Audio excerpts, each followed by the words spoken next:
আসসালামু আলাইকুম। তোমরা সবাই কেমন আছো? আশা করি আল্লাহর রহমত ও দোয়াতে সবাই সুস্থ ও ভালো আছো। আর আমি রিঙ্কি, নদিয়া জেলার চট্টগ্রাম দীপচন্দ্রপুর থেকে আজকে আমার নতুন আরও একটি ব্লগে তোমাদেরকে স্বাগত জানাচ্ছি। আজকে কিন্তু আমি উঠেছি ওই 5টা মতো, তো ফ্রেশ হয়ে নিয়েছি আর এখন হচ্ছে 5:30 বাজে। তো এই যে সিদ্ধ ভাত চাপিয়ে দিয়েছি, বাসনপত্র মাজা দেওয়া হয়ে গেছে, আর তারপর স্নান করে খাওয়া দাওয়া সেরে সপরিবারে কিন্তু বার হয়ে গেছি আজকে মুর্শিদাবাদের উদ্দেশ্যে। কারণ আজকে ছিল মহরমের দিন, তো তোমরা ব্লগটা যদিও অনেক পরেই পাচ্ছ। তো ওই যে আমাদের সঙ্গী ছিল ননদ, তার ছেলে আর তার বর, আর আমরা 4জন।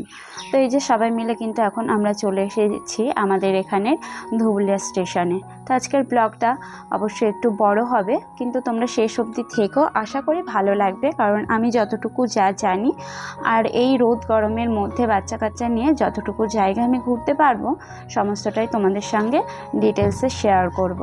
তো চলো, এই যে ট্রেনও এসে পড়েছে আর আমরাও ঠিক এখন উঠেও পড়েছি ট্রেনে। তো এই যে ট্রেনের ভিতর থেকে বাইরের দৃশ্যটা ঠিক এত সুন্দর লাগছে দেখতে। তো এই যে এখানে ননদ আর হচ্ছে আমার ছেলে, তো দুজনে আর কি একটা শ্যুট করছে, তো সেটাই তোমাদের সঙ্গে শেয়ার করলাম। আর এই কথা বলতে বলতে কিন্তু আমরা পৌঁছেও গেছি মুর্শিদাবাদ স্টেশনে। তো হ্যাঁ, বলা হয়নি যদিও যে মাথা পিছু 25 টাকা করে টিকিট কেটে কিন্তু আমরা মুর্শিদাবাদ পৌঁছে গেছি। মানে আমাদের ওখান থেকে এখানে আসতে 25 টাকা করে টিকিট। তো ওই যে স্নান টান করে ভেজা চুলে যেহেতু এসেছিলাম, তো স্টেশনে বসে খানিকটা বসে যে যার মতো একটু ফ্রেশ হয়ে চুল টুল আঁচড়ে নিয়ে তারপর যাব হচ্ছে আমরা ওই পারে। আর এখানে আর একটা কিন্তু মনোরঞ্জন করার আর কি জিনিস রয়েছে, সেটা হচ্ছে চলন্ত সিঁড়ি। তো সবাই মিলে একটু ওঠা হলো, আর বাচ্চাদের আবদার তো ছিলই, ওরা আর কি বেশি আনন্দ করেছে। তো সেই জন্য সবাই মিলে কিন্তু এই যে চলন্ত সিঁড়িতে আমরা উঠেও পড়েছি। তো আমার ভিডিওটার সঙ্গে যারা এখনও রয়েছে, আশা করব সেই অবধি থাকলে নিশ্চয়ই ভালো লাগবে। আর যদি ভালো লাগে চাইলে কিন্তু আমার চ্যানেলটিকে সাবস্ক্রাইব করে নিতে পারো। আর যদি একটুখানি ভালো লাগে তো চাইলে কিন্তু একটা লাইক তোমরা অবশ্যই দিতে পারো, কারণ তোমাদের ওই একটা লাইক কিন্তু আমার ভিডিওটা আরও অনেকের কাছে পৌঁছতে সাহায্য করে। আর এই যে আমরা কিন্তু 2 নম্বর প্ল্যাটফর্ম থেকে 1 নম্বরে এসে এদিকে পৌঁছে গেছি, আর এখন এখানে চলে এসেছি টোটো ধরতে। তো ডান দিকে এখানে টোটো স্ট্যান্ড আর বাম দিকে হচ্ছে ঘোড়া স্ট্যান্ড। তো এখানের আনন্দ যদি উপভোগ করতেই হয় তাহলে কিন্তু ঘোড়ায় চড়তেই হবে। যেহেতু আমরা এর আগে অনেক কয়বার এসেছি, তো এইবার আর ঘোড়ায় উঠছি না, কিন্তু যারা যাচ্ছে পিছনে সেই দৃশ্য তোমাদের সঙ্গে একটু শেয়ার করলাম। আর এই যে এখন কিন্তু আমরা প্রথম যাচ্ছি মুর্শিদাবাদের আরেকটা যেটা প্রসিদ্ধ জায়গা আর কি, যেটার নাম খুব শোনা যায়, সেটা হচ্ছে কাঠগোলা বাগানবাড়ি। আর এই যে বাম দিকে আর কি দেখাচ্ছে যে ওটা হচ্ছে জগৎ শেঠের বাড়ি, ওই টোটো কাকুই আর কি দেখাচ্ছেন, তো সেটাও শেয়ার করলাম। আর এই হচ্ছে মুর্শিদাবাদের আর একটা নাম করা জায়গা, যেটা পর্যটকদের কিন্তু ভীষণ পছন্দের আর কি, তো সেটা হচ্ছে কাঠগোলা বাগানবাড়ি। তো এটার নাম এই কারণেই হয়েছে, তখন শোনা যায় যে তখনকার দিনে এখানে প্রচুর কাঠের ব্যবসা করা হতো আর গোলাপের চাষ করা হতো। তো যাই হোক, এখানে কিন্তু বাইরে প্রথমেই একটা মনোমুগ্ধকর সুদৃশ্য আর কি গেট তোমরা দেখতে পাবে। আর তারপর কিন্তু আমরা চলে এসেছি ভিতরে। আর যেহেতু কাঠগোলা বাগান বাড়ি, তো এখানে কাঠের কাজ মানে গাছ তো থাকবেই, তো ডান দিক আর বাম দিক সমস্ত দিকে কিন্তু গাছ লাগানো রয়েছে।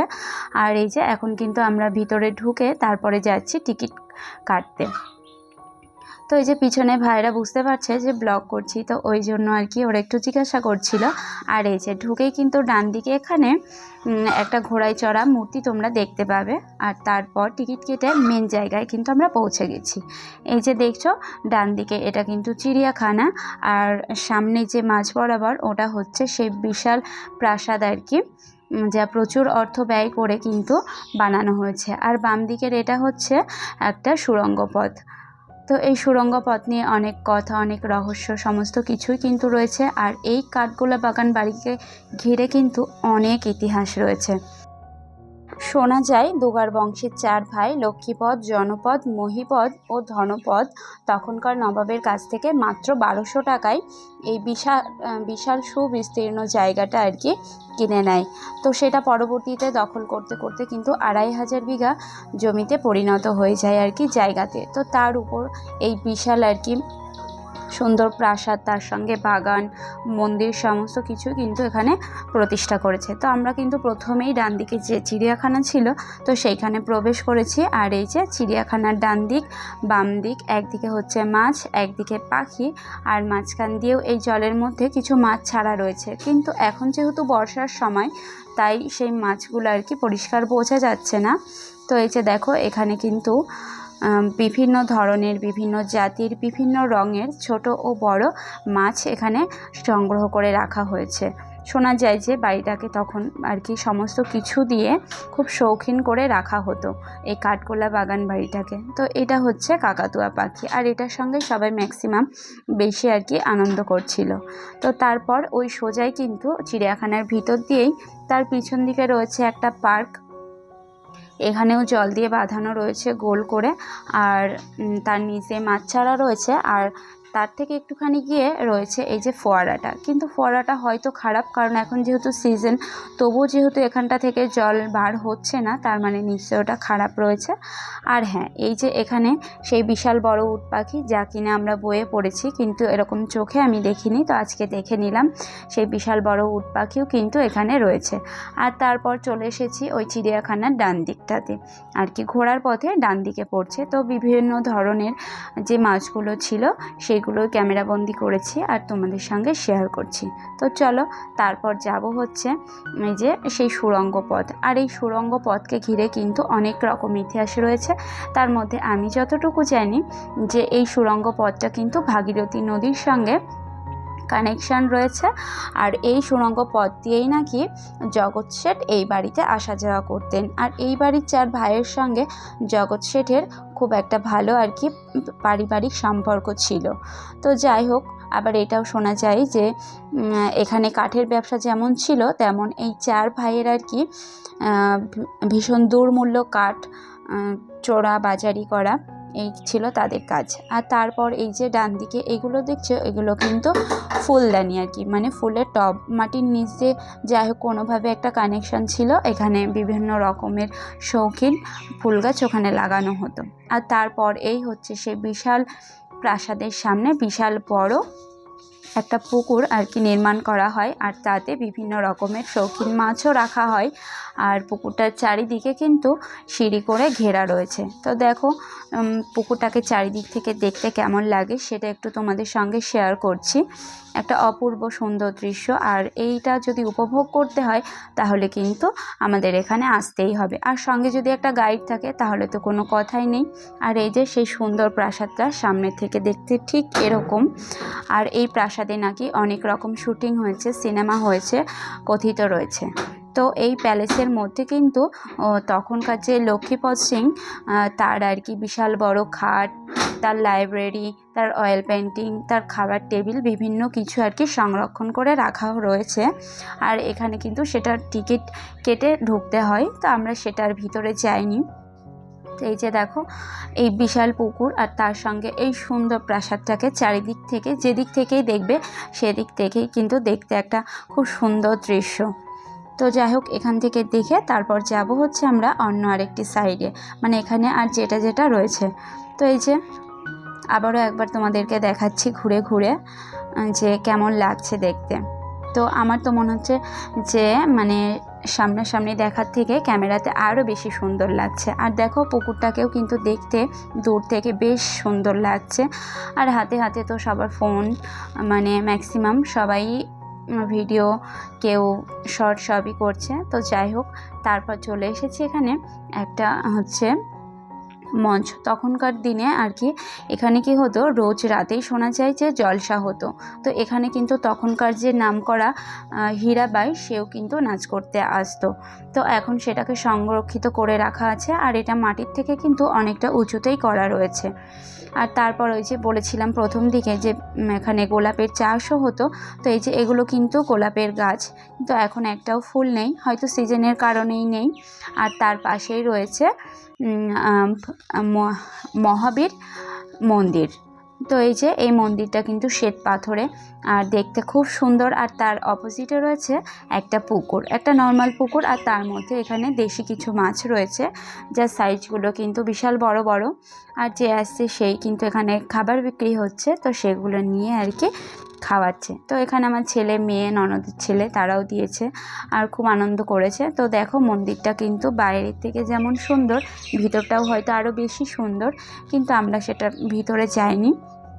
তো এই হচ্ছে মহাবীরের আর কি মন্দির। এটা মহাবীর আর হচ্ছে লক্ষ্মীপদ আর ধনপদের মূর্তি কিন্তু ওখানে রাখা রয়েছে।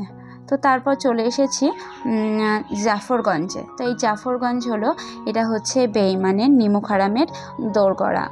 তার মানে হচ্ছে যেহেতু মির্জাফর, তো মির্জাফরের এটা হচ্ছে আদি বাসস্থান।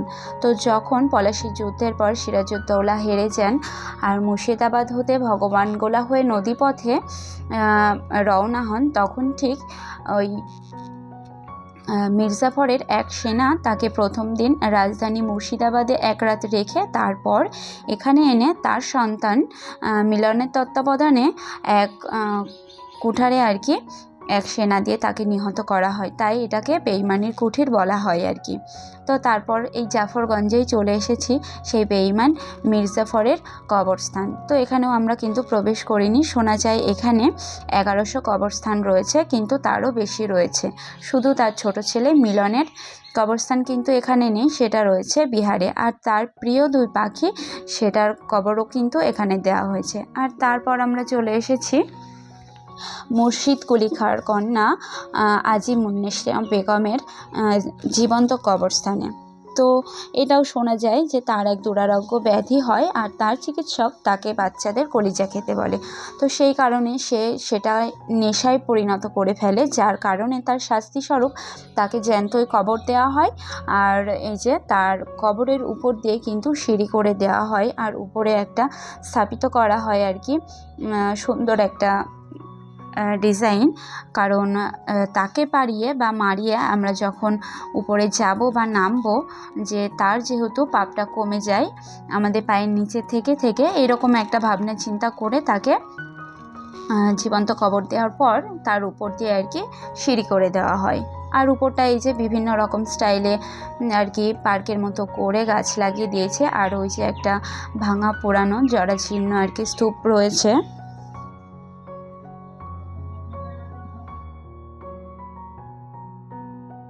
আর তারপর এখন হচ্ছে একদম দুপুরবেলা। তো ভেবেছিলাম যে মুর্শিদাবাদ হাজারদুয়ারির মধ্যে ঢুকবো, তো এত প্রচণ্ড ভিড়, বিশেষ করে ওই টিকিট কাউন্টারে। আর প্রচণ্ড ওই রোদ, কোথাও তো ছায়া নেই, তো আর ঢোকা হয়নি। রোদ গরমের মধ্যে কিন্তু আমরা এখান থেকে সামনে দিয়ে সোজা বার হয়ে গেছি। তো ইচ্ছা আছে পরে আসবো অন্য আরেক সময়। আর এই যে সামনের ইমামবাড়া, মেন উদ্দেশ্য ছিল যে এটাকেও একটু দেখবো কাঠগোলা বাগান বাড়ির সঙ্গে, কিন্তু আজকে মহরমের দিন সকালেই নাকি ওটা বন্ধ হয়ে গেছে। তো এই যে সামনের থেকে হাজারদুয়ারিটা তোমাদের একটু দেখিয়ে নিলাম, যেহেতু আমরা ভিতরে যাইনি।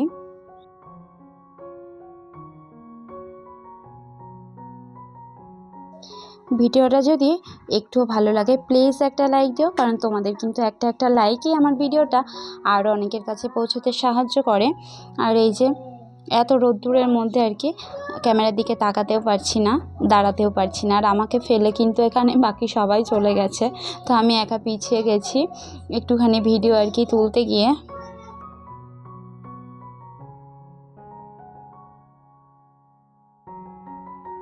আর তারপর চলে এসেছি কেনাকাটা করতে, ঘুরতে এসেছি, তার উপর এরকম মেলার মতো দোকান। আর আমরা হচ্ছে মেয়ে মানুষ, তার সঙ্গে রয়েছে ছেলে মেয়ে, তো কেনাকাটা করব না এটা কি হয়? তো যাই হোক, বরগুলো সঙ্গে রয়েছে, তারা ছেলে মেয়েকে পাহারা দিচ্ছে। তো এই যে এটা কিন্তু আমি প্রথম আমার নিজের জন্য আর কি ঘরের জন্য নিয়েছি। নেওয়ার মতো অনেক কিছুই ছিল কিন্তু নিইনি। তো ইচ্ছা আছে আবার যখন আসবো তখন নেব, একবারে সমস্ত কিছু না নেওয়াটাই ভালো। তো যাই হোক, কাঠের জিনিসগুলো কিন্তু দেখতে ভীষণ ভালো লাগে, কিন্তু আমার রিস্ক মনে হয়, কারণ এর আগে দু একটা জিনিস বাড়ি নিয়ে যাবার কিছুদিন পর কালারগুলো নষ্ট হয়ে গেছে আর পোকা ধরে গেছে অটোমেটিক। তো ওই জন্য আমি পছন্দ হলেও অ্যাভয়েড শ্যুট করেছি। আর এই যে এখানে কিন্তু আমি একটা সানগ্লাস দেখছিলাম, তো শেষ অবধি কিন্তু এটাই নেওয়া হয়েছে। আর কেমন হয়েছে তোমরা অবশ্যই কমেন্ট করে জানিও। আর তার সঙ্গে মেয়ের নেওয়া হয়েছে, তো ছেলের নেওয়া হয়নি, মানে পছন্দ হয়নি তাই। আর এই হচ্ছে সেই ভাগীরথী নদী আর কি, যেটা ওই সুড়ঙ্গ পথের সঙ্গে এখানে কানেকশন। আর এর ওপারেও কিন্তু একটা কাহিনী আছে, আমি ওখানটাতে যদিও কখনো যাইনি।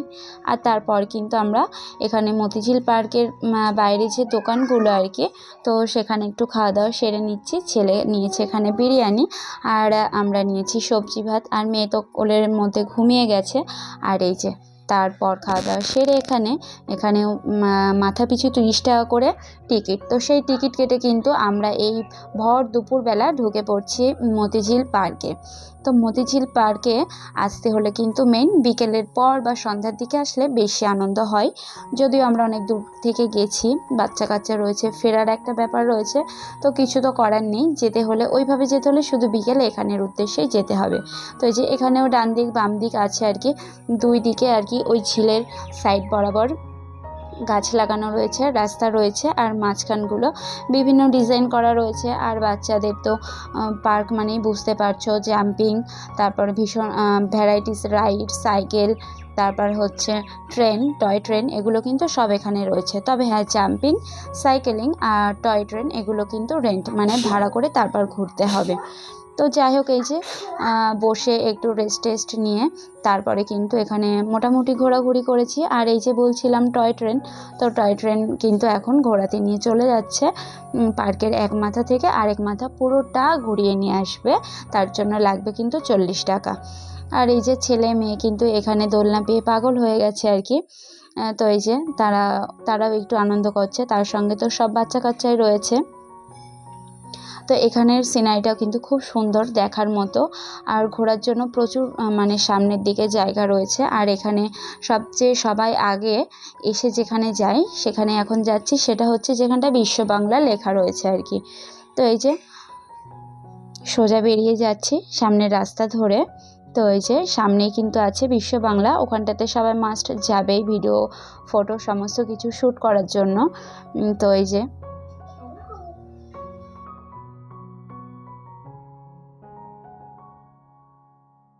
মতিঝিল পার্কে এসেছে আর কেউ এই বিশ্ব বাংলায় আসেনি, ফটো করেনি বা কিছুই করেনি, এরকম বোধহয় কেউই নেই। এখানটায় সবাই আসবেই।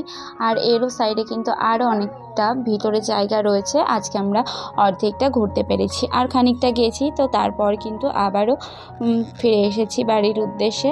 তো এই যে তারপর এক জায়গায় বসেছিলাম, আর আমার ছেলেকে আর কি আমি একটু ভিডিও করতে দিয়েছি। তো এটা আমার ছেলের হাতের ভিডিও, একটু কাঁপা কাঁপা, তোমরা একটু মানিয়ে নিও। আর তারপর দেখো এখন কিন্তু সূর্য প্রায় ডোবা ডোবা ভাব। তো এখন কিন্তু আমরা আস্তে আস্তে এইবার বাগান থেকে আর কি এই ঝিল থেকে মতিঝিল পার্ক থেকে বাইরের দিকে যাব। আর এই হচ্ছে একটা বাড়ি, এটা কিন্তু হাইফাই রেটের আর কি। অনেকেই এসে যখন রাত্রিবেলা থাকে তো এখানে ভাড়া নিয়ে তারা এখানে থাকে। আর তারপর একটু খাওয়া দাওয়া করে এবার ট্রেন ধরবো। তো খাওয়া দাওয়ার জন্য আমরা কিন্তু এখানে নিয়েছিলাম সবার জন্য রোল, আর ছেলে নিয়েছে ছেলের পছন্দের খাবার, আর তার সঙ্গে ছিল মাটির ভাঁড়ের আর কি দুধ চা। তো যাই হোক, এই হচ্ছে সন্ধ্যার একটা টিফিন আমরা করে নিয়ে তারপর ট্রেন ধরেছি। আর এই যে বলতে বলতে কিন্তু ওই যে মাটির ভাঁড়ের দুধ চা চলে এসেছে। আর এই হচ্ছে প্ল্যাটফর্মের অবস্থা। আমি তো সারাদিন পর ক্লান্ত হয়ে গেছি। আর তারপর মানে এত ভিড় দেখে ভয় পেয়ে গেছিলাম যে হয়তো দাঁড়িয়েই বাড়ি যেতে হবে, কিন্তু না, সিট পাওয়া গেছে। আর এখন হচ্ছে বাড়ি এসে স্নান টান করে ফ্রেশ হয়ে সবাই খাওয়া দাওয়া করতে বসেছি। আর ভাবছো তো এত খাবার কোথা থেকে আসলো? আজকে ছিল মহরমের দিন, তো ওই জন্য শাশুড়ি মা খিচুড়ি রান্না করেছে, কেউ পায়েস করেছে। তো শাশুড়ি মা আর বাকি আত্মীয়দের পায়েস, তার সঙ্গে ছিল মেয়ের খাবার। তো খাওয়া দাওয়া করে নিয়েছি। আর এগুলো হচ্ছে খেলনাপাতি ওখান থেকে যা আনা হয়েছে। তো খেলনাগুলো কিন্তু সবগুলোই আমরা আনিনি, আমাদেরকেও দিয়েছে, আর আমরাও এনেছি, সমস্ত মিলিয়ে আর কি তোমাদের সামনে দেখালাম। আর দু একটা এদিক ওদিক হয়ে গেছে, তো সেগুলো দেখানো হয়নি। তো যাই হোক, আজকের ভিডিওটা কেমন লাগলো সেটা অবশ্যই কমেন্ট করে জানিও। আর একটা কমেন্ট, একটা লাইক, আর চাইলে তোমরা কিন্তু শেয়ার করতেই পারো। তো সবাই সুস্থ ও ভালো থেকো। আল্লাহ হাফেজ।